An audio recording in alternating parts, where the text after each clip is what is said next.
بسم الله الرحمن الرحیم. ګرانو ملګرو، تاسو ته په لرن انګلیش ان پښتو چینل کې په هراله او ستړي مشو یم. ملګرو څنګه چې تاسو ته هم پته را منګه د سیسي چې د پښتو کومه پیپر او د هغې کورس منګه شروع کړو، نو دا د هغې یو بل نوې ویډیو ده. په دې ویډیو کې به تاسو ته دا زده کوم چې د پښتو ادب دا وایي څه ته او دې کې ترقي کله کله رااله. ملګرو داسې خو تاسو ته ما مخکې په ویډیوګانو کې کم پلی لیست جوړ کړی دی، هغې ته تاسو ورشئ نو هغې کې ټولې ویډیوګانې پرتې دي، هغه تاسو کتلی شئ. نو بیا دا ویډیو هم وګورئ یا دا ویډیو وګورئ بیا د هغې نه دې نه بعد هغه وګورئ. ملګرو په هغې کې خو تاسو ته ما مخکې هم دا ایکسپلین کړی چې پښتو ژبه چې کومه دی دا 50,000 کالو نه مخکې دا ژبه راغلې ده دې دنیا ته. نو بیا موږ خو خبره وکړو چې د پښتو ژبه خو مخکې راغلې ده، خو پښتو ادب دا دې کله ترقي وکړه. دا هم درسره شریکوم. خو د ټولو نه اول زه تاسو ته دا وایم چې ادب څه ته وایي. ادب یو خو دغه ادب وي موږ یا لکه عزت ادب دې ته موږ ادب وایي، موږ پښتانه ورته دغې ته هم ادب وایي، خو ادب اصل کې وایي څه ته، لټریچر چې ورته موږ په انګلیش کې وایي. ادب چې کوم دی ملګرو د دې ډېر زیات ډیفینیشنز دي، یعنی د دې مطلب ډېر زیات ډیفینیشن دي، خو تاسو ته زه اسان ډیفینیشن چې وښیم. ښایسته لیکلو ته ادب ویلی شي. څنګه ښایسته لیکلو ته؟ یعنی یو داسې لیکل ته چې اوس مثلا یو قصه لیکي یا افسانه لیکي، ډرامه لیکي، چې هغه ته په داسې طریقه باندې ولیکي چې خلکو له مزه ورکوي. یعنی ګوره دا د ادب یو کمال دی چې یو ادیب چې کومه دی یو واقعه ولیکي، یو خرابه واقعه، یعنی تاسو سره یو خرابه واقعه شوي، خو هغه ته په داسې ښایسته طریقې باندې بیان کړي خلکو ته چې څومره خلک یې اوري یا ګوري، نو چې هغو له مزه ورکوي، یعنی هغو پکې نه تنګېږي. نو دې ته موږ څه ویلی شو؟ دې ته موږ ادب ویلی شو. یعنی ادب ښایسته لیکلو ته وایي. ادب اوس موږ مطلب په کومو ځایونو کې استعمالو، کومو ځایونو کې دا موږ لګو. ادب چې کومه دی دا اکثر زیاتره دا په ډرامه کې، په افسانه کې، یا نور هم چې څومره قصې وغیره دي په دې کې موږ ادب استعمالو. ادب موږ ولې استعمالو؟ یعنی په دې کې مطلب موږ ښایسته ښایسته لیکل کوو، یعنی داسې لیکل کوو چې کوم کس یې ګوري چې هغه ته ډېره مزه الي، خوند ته الي. تاسو به ناول هم کتلي، په دې کې مطلب چې خلک ګوري مزه ورکوي، یعنی د چا څه تعلق هم نه وي، یا امتحان وغیره دپاره هم خل نه ګوري، یا ایون دې دپاره هم څوک نه ګوري چې زما انګلیسي مضبوطه شي، دې دپاره یې ګوري هغه ورله مزه ورکوي. تاسو کو کله په ناولو باندې عادت شوئ، ناول چې کومه دی په دې تاسو عادت شوئ، نو دا به بیا تاسو ګورئ. نو انشاءالله زه امید کوم چې تاسو به دا پیژندلی چې ادب وایي څه ته، او دا موږ استعمالوو په کوم ځای کې. ښه ملګرو، اوس په دې باندې خبره کوو چې ادب کې کله ترقي راغلی، یعنی پرمختګ دې کې کله راغلی. تاسو ته خو ما مخکې وویل چې پښتو ژبه د 50,000 کالو نه مخکې راغلې ده، او په دې کې شاعران خو مخکې راغلي. امیر کروړ چې کومه دی د پښتو پیله شاعر و. امیر کروړ تاسو ته ما مخکې ویلو چې دا به یو داسې شاعري کوله چې اوس کوم پوهان دي هغو دا دعوه کوي چې د امیر کروړ نه مخکې شاعران هم وو. خو بهرحال په هغې باندې ما تاسو ته ویډیوګانې جوړې کړي، تاسو هغه کتلی شئ. اوس موږ په دې باندې خبره کوو چې پښتو ادب کې تیزۍ سره ترقي کله راغله. ملګرو که موږ خبره وکړو د 18مې صدۍ، په 18مه صدۍ کې زموږ د پښتو درې غټ شاعران دا دې دنیا ته راغلي، یعنی هغه پیدا شوي دي. خوشحال بابا، حمید بابا، رحمان بابا. دا درې داسې ستنې وي د پښتو د شاعرۍ، د پښتو کې چې څومره ترقي راغلې ده.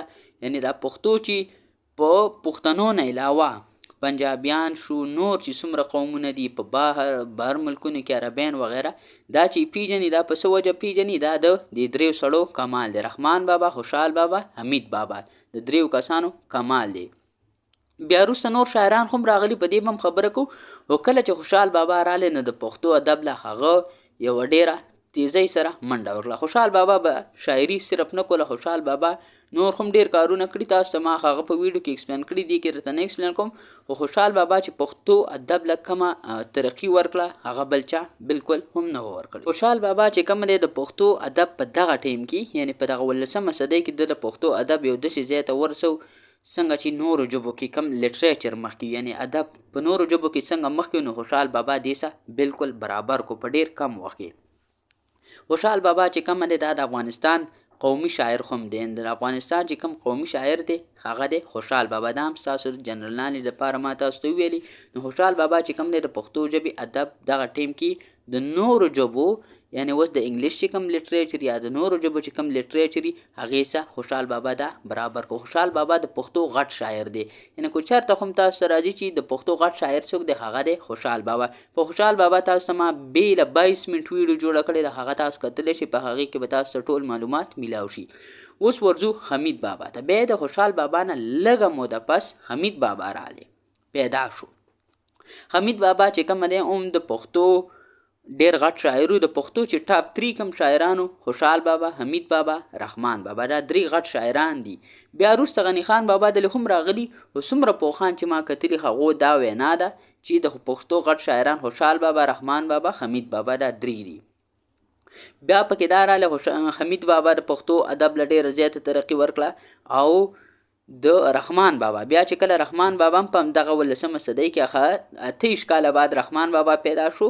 په 1432 کې حمید بابا پیدا شوی دی او په 1460 کې دا رحمان بابا پیدا شوی دی. په دې کې لږه لږه غلطیانې هم کیدای شي، خو بیا هم دا ټیک دغه دی.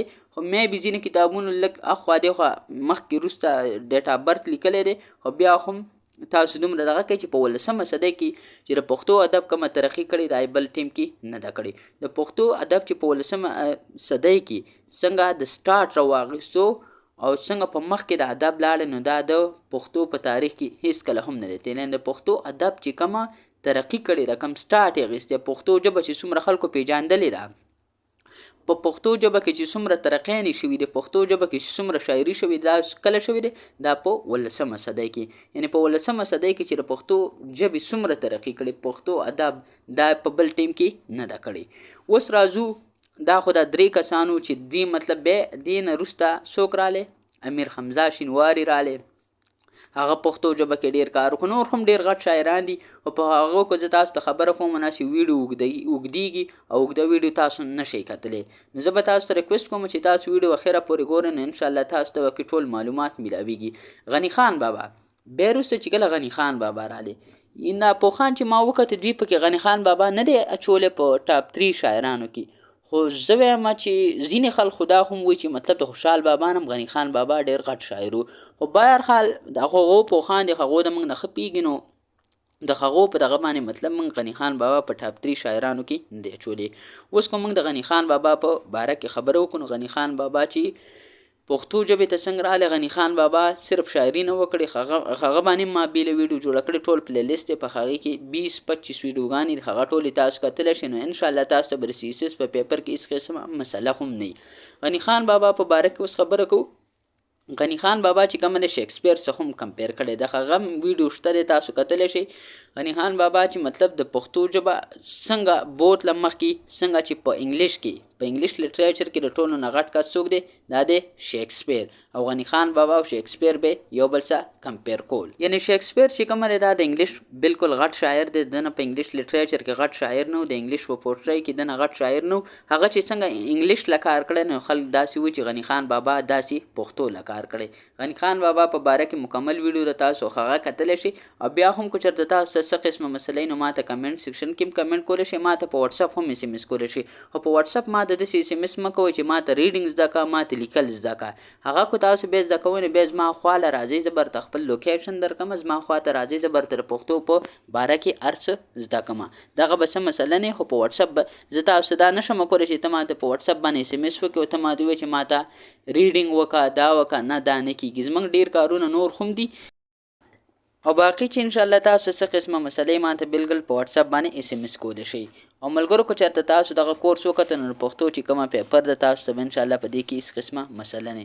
ملګرو دا و زموږ نن یو ورکوټه شانته کلاس چې په دې کې ما تاسو ته د پښتو ادب ډیفینیشن وکړو، د پښتو ادب په باره کې مې ورته لږ بریف انفارمیشن درکړو. نور انفارمیشن تاسو کتلی شئ په هغه پلی لیست کې. پلی لیست ما جوړ کړی دی، چینل ته وزټ وکړئ، نو تاسو ته به ټولې ویډیوګانې میلاو شي. ملګرو اوس مال اجازت راکړئ، انشاءالله تاسو سره به په یو بل نوي کلاس کې ملاقات کیږي. د خپل ځان ډېر ډېر خیال ساتئ، او ما په خپلو دواګانو کې هم یاد ساتئ. د الله په امان.